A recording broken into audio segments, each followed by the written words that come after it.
Hello students, जय Hind and welcome to एडुटैक। तो guys, जैसे कि आपको पता है कि हम जो है वो आपके लिए FCAG 3 एग्ज़ाम के लिए आपको हर रोज़ जो है वो आपके साथ एक सेशन लेकर आते हैं, एक वीडियो लेकर आते हैं, जिसमें हम हर रोज़ जो है वो अलग अलग सब्जेक्ट्स के अलग अलग टॉपिक से रिलेटेड जो है वो आपके साथ 10 इंपॉर्टेंट MCQs को जो है वो डिस्कस करते हैं, जो कि आपके एग्ज़ाम के लिए बहुत ही ज़्यादा ज़रूरी रहते हैं। क्योंकि हम ये MCQs आपको इस तरह से फ्रेम कर कर लेकर आते हैं जैसे कि आपके एक्चुअल एग्ज़ाम में पूछे जाएंगे या पूछे जाते आए हैं, और हम जो है वो इनको आपके साथ डिटेल में डिस्कस करते हैं सो दैट कि आपका जो सिलेबस वाला पार्ट है एक पर्टिकुलर सब्जेक्ट का, एक पर्टिकुलर टॉपिक का, वो भी जो है वो कंप्लीट हो जाए और आप एक क्वेश्चन से 5 और नए क्वेश्चन जो है वो आपके साथ हम डिस्कस कर सकें।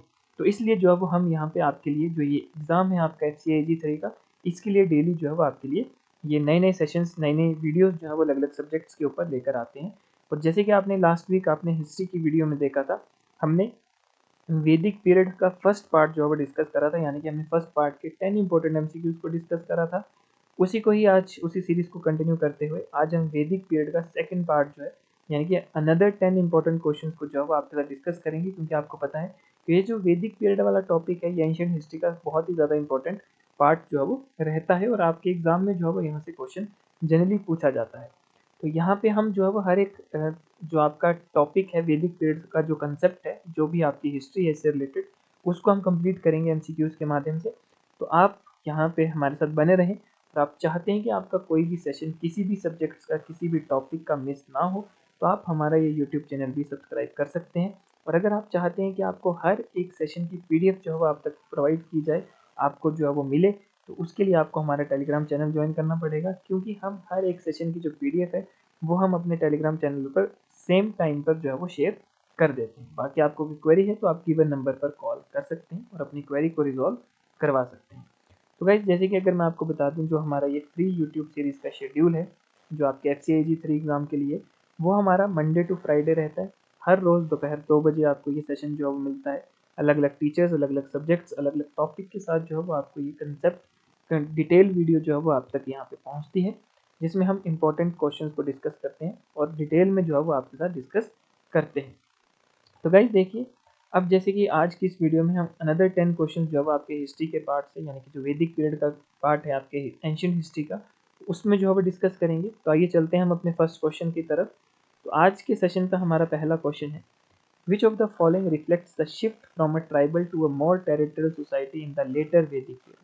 आपने बताना है कि गिवन 5 ऑप्शंस में से कौन सा सही ऑप्शन है जो कि ये रिफ्लेक्ट करता है कि वहाँ पर लोगों का शिफ्ट देखा गया एक ट्राइबल से रिलेटेड, एक यानी कि ट्राइबल से लेकर आपके टेरिटोरियल सोसाइटी तक का जो सफ़र है आपका लेटर वैदिक पीरियड में, वो आपका जो है वो वहाँ पे देखा गया है। तो आपने बताना है कौन सा जो है वो आपका बिल्कुल करेक्ट है। तो देखिए गाइस, जो आपका फर्स्ट ऑप्शन है, फर्स्ट ऑप्शन की अगर हम बात करें तो emergence of pastoralism, second option है composition of Samhitas, third option है the growth of Janapadas, fourth option है increased use of stone tools, fifth option है अमेंडमेंट ऑफ रिलीजियस प्रैक्टिसेस। तो आपको बताना है कि कौन सा ऑप्शन जो है वो आपका बिल्कुल करेक्ट आंसर है इस पर्टिकुलर क्वेश्चन का। तो अगर हम आपके बात करें करेक्ट आंसर की, तो आंसर यानी कि ऑप्शन नंबर सी जो है वो आपका बिल्कुल सही है, यानी कि द ग्रोथ ऑफ जनपदास। तो ग्रोथ ऑफ जनपदास जो है वो आपका बिल्कुल सही जवाब रहेगा। यानी कि जो जनपदास है that were large territorial units that mark the shift from tribal organisation to established political entities in the later Vedic period. ठीक है, तो इस तरह से जो अब आप ये कह सकते हैं कि जो जनपदास हैं वो एक मतलब इस तरह का बेंचमार्क सेट करते हैं, इस तरह के यूनिट इस तरह का मार्क सेट करते हैं कि वहाँ पे ट्राइबल ऑर्गेनाइजेशन का जो शिफ्ट है वो हुआ टू एस्टेब्लिश पॉलिटिकल एंटिटीज का। ठीक है, इन लेटर वैदिक पीरियड, यानी कि लेटर वैदिक पीरियड के टाइम पे। बात करते हैं हम अपने नेक्स्ट क्वेश्चन की, क्वेश्चन नंबर सेकंड की। तो which significant change in society is noted during the later Vedic period. कि कौन सी ऐसी सिग्निफिकेंट चेंज है जो कि आपको देखने को मिली है लेटर वैदिक पीरियड में। अब देखिए, आपको बताना है कि कौन सा ऑप्शन जो है इसके लिए करेक्ट ऑप्शन रहेगा। तो वैसे अगर हम बात करें आपके ऑप्शन नंबर ए की, तो आपका ऑप्शन नंबर ए है अबंडमेंट ऑफ वर्ण सिस्टम, यानी कि वर्ण सिस्टम का अबंडमेंट। बी ऑप्शन है rise of new religious movements. C option है stratification and rigidity of the varna system. D option है डिक्रीज इन रिचुअल इंपॉर्टेंस, और ई ऑप्शन है शिफ्ट टू पॉलिथिज्म। तो ये आपके पास 5 ऑप्शन जो है वो गिवन है, आपने बताना है कौन सा जो है वो आपका करेक्ट ऑप्शन रहेगा। तो बात करते हैं अगर हम आपके सही ऑप्शन की, तो आपका सही ऑप्शन रहेगा ऑप्शन नंबर सी, यानी कि stratification and rigidity of the varna system. यानी कि अगर हम लेटर वैदिक पीरियड की बात करें तो ऐसा देखा गया कि जो वर्ण सिस्टम है दैट बिकम मोर रिजिड, कि ये जो सिस्टम है ये आपका ज़्यादा रिजिड जो है वो बन गया, that leading to clear social stratification and limited mobility between the classes, ठीक है, that lead to clear social stratification, ठीक है, और एक लिमिटेड जो है वो आपकी मोबिलिटी रही है बिटवीन द क्लासेस। तो ये जो है वो आपका यहाँ पे देखने को मिला है। तो इसलिए आप कह सकते हैं कि जो आपका सही ऑप्शन रहेगा that is stratification and rigidity of the varna system, यानी कि आपका ऑप्शन नंबर सी जो है वो करेक्ट रहेगा। बात करते हैं हम अपने नेक्स्ट क्वेश्चन यानी कि क्वेश्चन नंबर 3 की। क्वेश्चन नंबर 3 है which occupation was typically associated with the Vaishya varna in the वैदिक सोसाइटी, कि कौन सी ऑक्यूपेशन जो है वो एसोसिएट करती है यानी कि रिलेटेड है विद द वैश्य वर्ण जो कि आपके वैदिक पीरियड के टाइम की थी। तब बात करते हैं हम आपके गिवन 5 ऑप्शन की। तो ऑप्शन नंबर ए है that is priestly duties, option number B है military services, option number C है trade and agriculture, option D है ruling and administration, option E है आर्टिसन वर्क। तो ये आपके पास जो है वो 5 ऑप्शन गिवन है, आपने बताना है कौन सा ऑप्शन जो है वो आपका बिल्कुल करेक्ट है। तो देखिए अगर हम बात करते हैं आपके सही आंसर की, सही ऑप्शन की, तो वो है ऑप्शन नंबर सी यानी कि ट्रेड एंड एग्रीकल्चर। तो ट्रेड एंड एग्रीकल्चर जो है वो मेन एक ऐसा ऑक्यूपेशन था जिसके साथ वैश्य वर्ण के टाइम पे जो है वैदिक सोसाइटी के टाइम के लोग जो है वो एसोसिएटेड रहते थे। ये आपका बिल्कुल जो है वो करेक्ट है, यानी कि जो वैश्यज हैं that were primarily engaged in trade agriculture and commerce, ठीक है, that supporting the economy of the वैदिक सोसाइटी। और ये जो था वो वैदिक सोसाइटी यानी कि वैदिक पीरियड के टाइम पे जो वैदिक पीरियड की इकोनॉमी थी उसको भी जो था वो सपोर्ट करता था। यानी कि जो ट्रेड एग्रीकल्चर एंड कॉमर्स जो इनका मेन ऑक्यूपेशन था, जो एक चीज़ें किया करते थे जिसके साथ ये मेनली एंगेज्ड थे, तो ये सारी जो थे वो एक इकोनॉमी के लिए भी जो है वो सपोर्टिंग साबित हुई थी। क्लियर। चलिए नेक्स्ट करते हैं नेक्स्ट क्वेश्चन की बात। Question number 4। क्वेश्चन नंबर 4 की अगर हम बात करें तो देखिए क्वेश्चन नंबर 4 है which form of marriage in the Vedic period involved a groom winning the bride through display of valour और कंटेस्ट। आपको बताना है कि कौन सी टाइप की वो मैरिज है वैदिक पीरियड की जिसमें ग्रूम यानी कि जो दूल्हा है दैट विनिंग द ब्राइड, जो कि दुल्हन को जीतता था या दुल्हन को जो था वो तभी उससे शादी कर पाता था, बाय डिस्प्ले ऑफ वैलर और कॉन्टेस्ट, कि अपनी वो शक्ति वहाँ पे प्रदर्शित करता था, अपना जो उसका करेज है, ठीक है, इस तरह का। जैसे आप कह सकते हैं कि पहले स्वयंवर लगता था, तो वो मतलब जो लड़के थे, जो दूल्हे थे, ठीक है, जो मेल पार्ट था वो कुछ ना कुछ चीज़ें जो था वहाँ पे शोकेस करता था, कुछ ना कुछ चीज़ें वहाँ पे डिस्प्ले करता था। तो वो कौन सी टाइप की मैरिज है? अगर हम बात करें आपके ऑप्शन नंबर ए की, तो आपका ऑप्शन नंबर है ब्रह्म मैरिज, ऑप्शन नंबर बी है देव मैरिज, ऑप्शन नंबर सी है गंधर्व मैरिज, ऑप्शन डी असुर मैरिज, ऑप्शन ई स्वयंवर मैरिज। तो आपको 5 ऑप्शन जो है वो गिवन है, आपने बताना है कौन सा ऑप्शन जो है वो आपका करेक्ट रहेगा। तो अगर हम बात करें आपके करेक्ट आंसर की, तो आपका करेक्ट आंसर ऑप्शन नंबर ई यानी कि स्वयंवर मैरिज, ठीक है, कि आपका जो स्वयंवर लगता था वहाँ पे, ठीक है, और वहाँ पे जो था अलग अलग मेल पार्ट्स जो थे आते थे, अपना बढ़िया चीज़ें जो है वो डिस्प्ले करते थे, अपनी शक्ति का प्रदर्शन करते थे, और देन उसके बाद जो है वो फीमेल डिसाइड करती थी कि home she will get married, ठीक है। तो इस टाइप ऑफ मैरिज को कहते थे स्वयंवर मैरिज, ठीक है। तो आपका ऑप्शन नंबर ई जो है वो आपका बिल्कुल करेक्ट रहेगा। क्लियर। चलिए next question number 5। Question number 5 की अगर हम बात करें तो which economic activity gained prominence during the later Vedic period leading to surplus production and trade expansion, यानी कि कौन सी ऐसी इकोनॉमिक एक्टिविटी है, ठीक है, जिसने लेटर वैदिक पीरियड के टाइम पे जो है वो काफ़ी ज़्यादा गेन जो है वो देखा, ठीक है, जिसकी वजह से सरप्लस प्रोडक्शन जो है वो हुई और ट्रेड भी जो है वो आपका एक्सपेंड हुआ, ट्रेड भी जो है वो आपका बढ़ा। तो आपने बताना है कौन सा जो है वो सही है। अब अगर हम बात करें ऑप्शन ए की, तो ऑप्शन ए है hunting and gathering, option B है कैटल रेयरिंग, ऑप्शन सी है सेटल्ड एग्रीकल्चर, ऑप्शन डी है मेटल वर्किंग, ऑप्शन ई है टेक्सटाइल प्रोडक्शन। तो ये आपके पास गिवन 5 ऑप्शन है, आपने बताना है कौन सा ऑप्शन जो है वो आपका बिल्कुल करेक्ट रहेगा। तो अब देखिए अगर हम बात करें आपके करेक्ट आंसर की, कि जो आपका एक्टिविटी या जो एक ऐसी चीज़ है जो लेटर वैदिक पीरियड के टाइम में काफ़ी ज़्यादा बड़ी थी, तो अगर हम उसकी बात करें तो वो है आपका सेटल्ड एग्रीकल्चर। कि जो आपका सेटल्ड एग्रीकल्चर है, इसकी वजह से क्या हुआ था कि लेटर वैदिक पीरियड में जो आपकी प्रोडक्शन जो थी वो भी बढ़ी थी, और इसकी ट्रेड के बढ़ने की वजह से जो हमारा ट्रेड था उस टाइम का, वो भी जो है वो काफ़ी हद तक आपका एक्सपेंड हुआ था। Clear guys.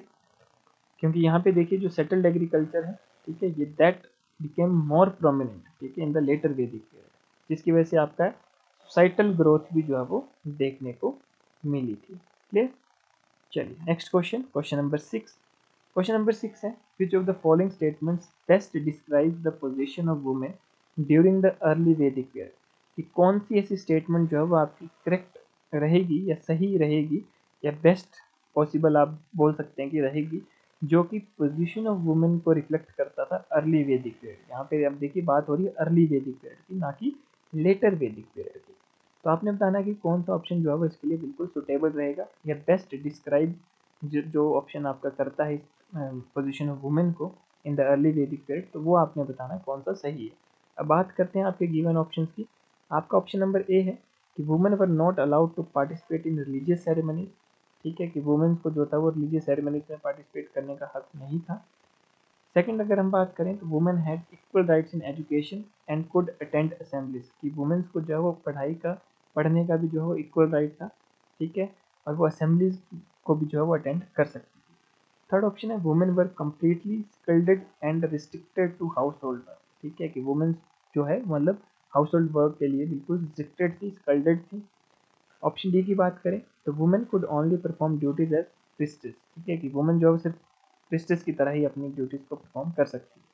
ऑप्शन ए की बात करें तो women were part of the military force, women जो है वो मिलिट्री फोर्स का भी पार्ट रही थी। तो बात करते हैं हम आपके करेक्ट आंसर की, करेक्ट ऑप्शन की, तो वो है आपका ऑप्शन नंबर बी, यानी कि women had equal rights in education and could attend assembly. यानी कि अगर हम बात करें उस टाइम की, उस वक्त हम एंशियंट टाइम की बात कर रहे हैं यहाँ पे, अर्ली वैदिक पीरियड की, तो उस टाइम भी अगर हम बात करें तो वुमेन्स को उस टाइम भी जो है वो पढ़ने का हक था, इक्वल राइट्स था एज कम्पेयर टू मैन, है ना। और वो जो है वो असेंबलीज को भी जो है वो अटेंड कर सकती थी। तो यहाँ पे आप देखिए कितना बड़ी बात है ये, है ना। एंशियंट टाइम की अगर हम बात करें तो आपका बी ऑप्शन जो है वो करेक्ट रहेगा, यानी कि अर्ली वैदिक पीरियड की बात करें तो women had relatively high status थी, वुमेन्स का जो मेनली हाई स्टेटस रहता था। They were educated and participated in public and religious life including attending assemblies. तो यहाँ पे जो है वो वुमेन का एक स्टेटस जो है वो आपका रिफ्लेक्ट होता था अर्ली वैदिक पीरियड में। ठीक है, कि वो जो है वो बिल्कुल इक्वली, मतलब मैन की इक्वल ही जो है वो उनका राइट था, पढ़ाई से रिलेटेड भी, और वो पब्लिक और रिलीजियस लाइफ में भी जो है वो पार्टिसिपेट कर सकती है। क्लियर। तो आपका ऑप्शन बी जो है वो करेक्ट है। नेक्स्ट क्वेश्चन की बात करते हैं, क्वेश्चन नंबर 7। क्वेश्चन नंबर 7 की अगर हम बात करें तो क्वेश्चन नंबर 7 है आपका कि in the later Vedic period what was the role of the mahajanapadas. कि अगर हम बात करें लेटर वैदिक पीरियड की तो महाजनपदास का क्या रोल जो है वो रहा, क्या मेन रोल जो है वो रहा। अब बात करते हैं आपके गिवन ऑप्शंस की। तो ऑप्शन ए है they were the primary deities worshipped. Option B है they were large political and territorial units. Option C है they were types of religious sacrifices. Option D है they were priestly clan. Option E है they were trade guild. तो ये जो है वो आपके पास 5 ऑप्शन गिवन है, आपने बताना है कौन सा ऑप्शन जो है वो आपका बिल्कुल जो है वो करेक्ट रहेगा। तो बात करते हैं हम आपके सही आंसर की, तो आपका सही आंसर है ऑप्शन नंबर बी, यानी कि they were large political and territorial units. ठीक है, कि अगर हम बात करें महाजनपदास का तो महाजनपदास जो है मतलब एक तरह के लार्ज पॉलिटिकल और टेरिटोरियल यूनिट्स जो हैं वो मतलब उनका मेन रोल जो है वो रहता था। क्योंकि अगर हम बात करें महाजनपदास की तो देवर लार्ज किंगडम। ठीक है, महाजनपदास का मतलब होता था कि सबसे बड़ा जो साम्राज्य है, किंगडम्स है या कोई टेरिटोरियल यूनिट्स है, that emerged during the later Vedic period as a result of political consolidation. की पॉलिटिकल कंसोलिडेशन की वजह से जो है एक काफ़ी बड़ी साम्राज्य का जो है स्थापना हुई। ठीक है, वो एक एस्टेब्लिशमेंट हुई। ठीक है, इन द लेटर वैदिक पीरियड। तो ये जो है वो मेन उनका रोल रहता था महाजनपदास का, ये मेन फीचर्स आप कह सकते हैं, कैरेक्टरिस्टिक जो है वो आप कह सकते हैं। क्लियर। तो इसलिए आप कह सकते हैं कि आपका ऑप्शन बी जो है वो आपका करेक्ट आंसर रहेगा। बात करते हैं नेक्स्ट क्वेश्चन की, यानी कि हमारा क्वेश्चन नंबर 8।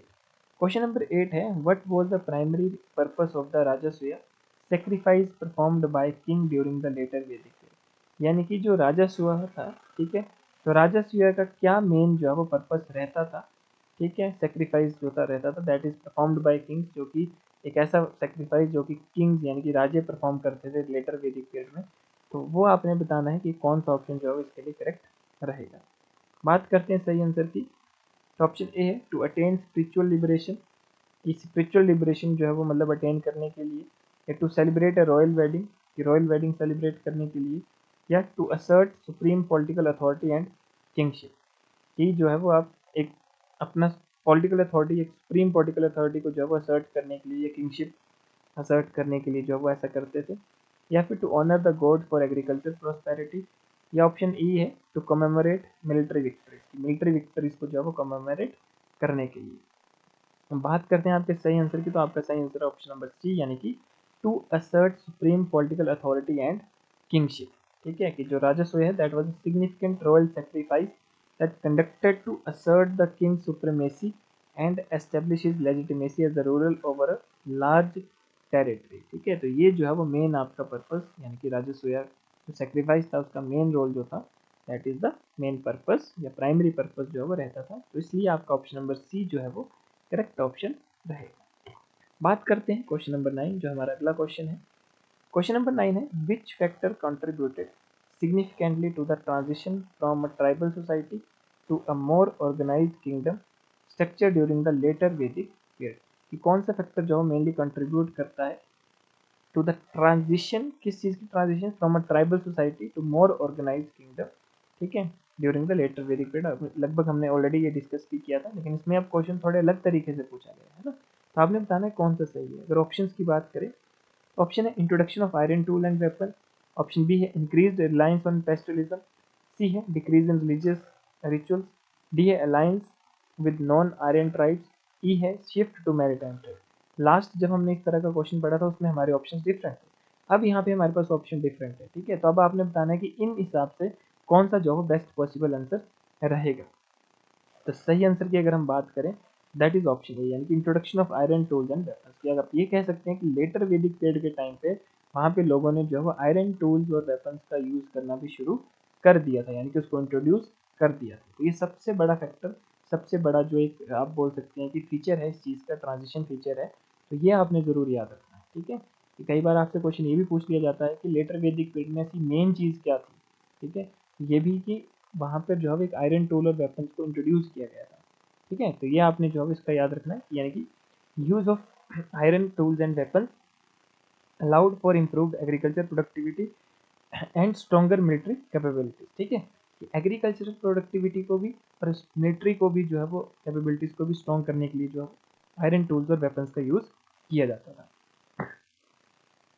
ठीक है, तो ये आपने जो है इसका याद रखना, दैट इज आप बोल सकते हैं कि that form of more organised and powerful kingdoms during the later Vedic period. इसकी वजह से जो है वो काफ़ी पावरफुल किंगडम्स भी बनकर आए और काफ़ी ऑर्गेनाइज्ड किंगडम भी जो है वो आपके बनकर आए थे इन द लेटर वैदिक पीरियड। बात करते हैं अब नेक्स्ट हमारे आज के सेशन के लास्ट क्वेश्चन की। तो हमारा आज का लास्ट क्वेश्चन है, in Vedic society what was the significance of the term याजना।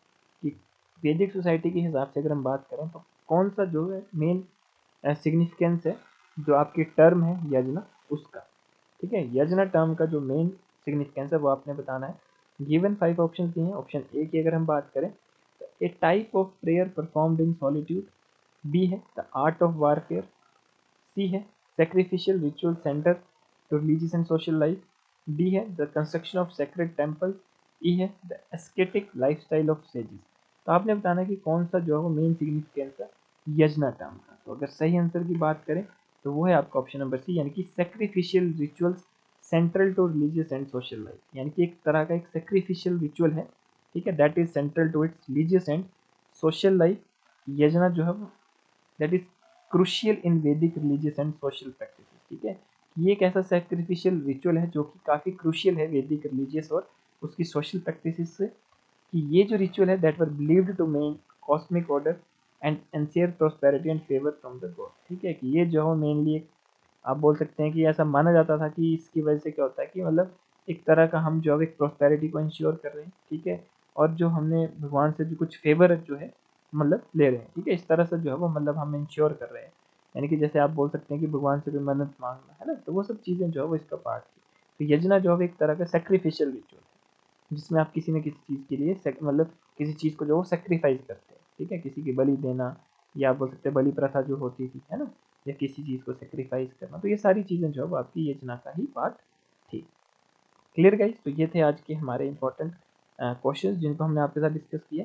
तो सेम गाइज, अगर आप चाहते हैं कि आपका इस तरह का कोई भी सेशन किसी भी सब्जेक्ट से रिलेटेड मिस ना हो तो आप ये हमारा गिवन यूट्यूब चैनल जो है वो सब्सक्राइब कर सकते हैं। और आप चाहते हैं कि हर एक सेशन की PDF आप तक पहुँचे तो आप हमारा टेलीग्राम चैनल भी ज्वाइन कर सकते हैं। बाकी आप गिवन नंबर पर कॉल करके अपनी कोई भी क्वेरी जो है वो रिजॉल्व करवा सकते हैं। Clear guys? तो आज के लिए इतना ही, मिलते हैं कल अनदर वीडियो के साथ। तब तक के लिए धन्यवाद। जय हिंद।